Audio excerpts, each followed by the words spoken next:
Ebusuafo me mo bibia kwa ba de ba GCN page so midin e de adwoa searching mesro na wa subscribe to my channel me a notification bell no so for more news 2024 e wo ahanumiya ye boy ye nia ebeba na 2024 ye na enim okon a eda ye enim ye election year ye ba beto aba na abato na eba beto no 2024 abato na de me ka bibia se be ye pinso CNDC for any abre mo akoto position a che NPP for nso wa be mo ekire se omo ye nyema pa de ball man Ghana nti omo de hair breaking the 8 no NDC putwa mu tan omo be break 8 no NDC for nso se NPP for e mo pepa bi ntina na mo be bu amembu bibia no ekoyie breaking the 8 ben awa he nyampene mo ene aye pinche so mampende da John Dramani Mahama nya platform bi auto ayampia no Ghana full fame no to your cheek and yes and go to akra and we be kan wan kan ye de o de be ba so na abate e ba be to 2024 e nkofo ni abre e bi mo e chese omo person man pende da John Dramani Mahama ba ye be ka ya 2016 ye de over 1 million votes in the two man pende da John Dramani Mahama fi so Ghana full bi e chese enti we na de man pende da be ye na mu refi na mo to ama no e bi mo so pon pel man penda da na ibi mo se won pe no NPP for na entina so because the man penda da ba ye ne de enye and e bi mo reason pa omo person omo de to aba no ama man penda da John Dramani Mahama ne se o man penda da wa be mu amambu ni da ye nim de oba ye dum so de bra ye enya sem ketwa in confirm wo tu call Burkina enya sem ketwa ene bas branding enya sem ketwa ncho man pende wa be bu amambu ni bi na ye hu de oba ye na eye nanado so o sanso koya abrante no wa begina kra Ghana phone to ma no oko 4 years no sanso ba ye nto ma no because wa abada ye hu record nti ye nto ma no sanso man pende da John Dramani Mahama se wa ba dan pade papa ba bi gino e Ghana fo ani abre nando na join news for esi krom no wa ko bisa Ghana fo bi market women no mo eche se o man pende da sababi abanu won to ma Mami yo kase mami e kire se o man pende da John Dramani Mahama kai wo ya de wo ya de ai be bitira na nanado no de ye ko ba bi papa COVID-19 na Russia and na Ukraine omo to 20 and ende nanado Ghana fo anya no asemboni ko na kenya sa kenya na be hu bibi ke be hu de nanado be ye nto wan peno de aba ne anto ma sa na mami ka ena nipa ya osiri on the was so ho ya Mahama kai tafia ya pero ya de kwa he ya ni de ni ba na ya chi ana ya yenche pem yenche na yenche he papa ba bitina no be vuvuru bra ana mami so akase o si hwan ya ma pede da de do ba ya pero ti ase Ghana fu bibre na akase o mo kase ma panyo mo empe na do fu yentie ensem a enkofi o mo de etudwa kakra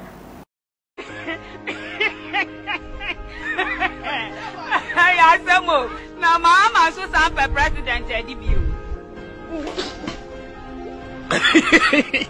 Waya Mahama me tofia kwa me to aro nini soko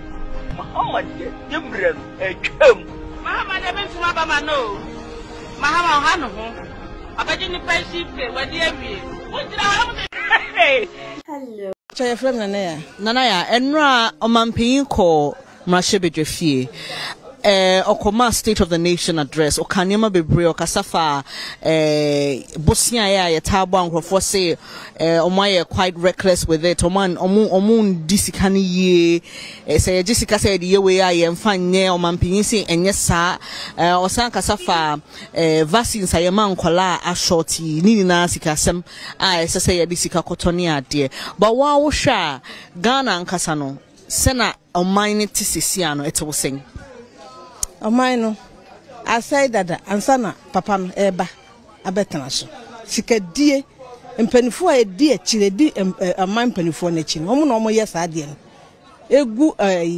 president for no animu ase no omo na edi sesika no eti no se bibi se ni a se ewiase yale na baaye no e na ama ewiase nyina adane ewiase nyina adane eti no America krampo a omu kwankasa de omu hwankasa nkasa kra no se omu ho kire wom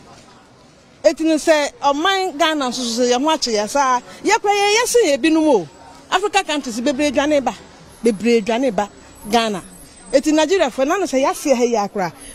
Nigeria ni bi gina ka say Ghana ye ntini nua efri Nigeria omra Ghana. All right. So this lady here is saying that for her, the country was already in shambles before President Akufo-Addo took over. However, she thinks that it is those who work with these presidents over the years that bring us to this point due to corruption. She's also saying, and agreeing with President Akufo-Addo, that the COVID-19 pandemic is what has made the world over witness a lot of difficulty in various economies across the world. And she believes that Ghana is even better than some African countries. She actually cites an example of how a Nigerian was telling his brother to come over into the country because things are better. All right, Yajitumu say, Ebia, it is hard to say,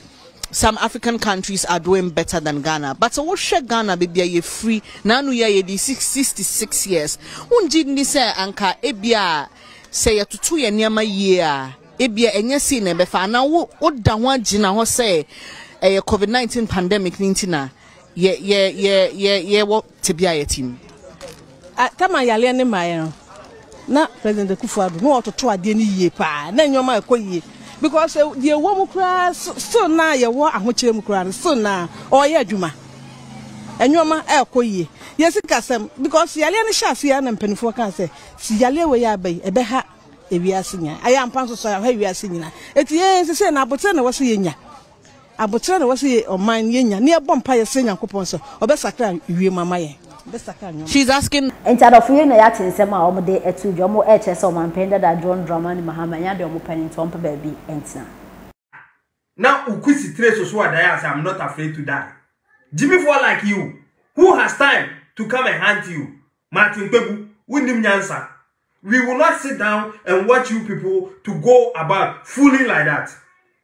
And this FM station is now my yamudia makwa jisika. Some of them government are unpopular. We are telling you, say, it will not work. Because if you say Akufo-Addo's government is bad, people are experiencing free SHS. If you say Akufo-Addo's government is bad, we have drone delivery. And there will be yari emergency no moja ewo mampoma yemfane to kemu because of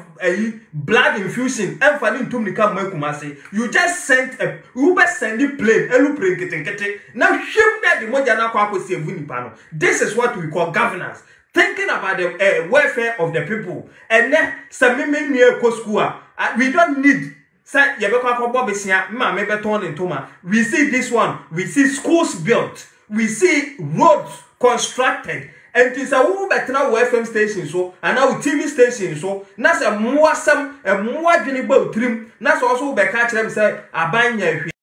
here to me. Oh, Anna, unim nyansa. Me bobaso tau now me tiasi makeka sane de awie ne de na mo ma mintinsi katachi afrifa ene Captain Smart so Jimmy for me, no, or my social media problem by Kwama Ghana, no more.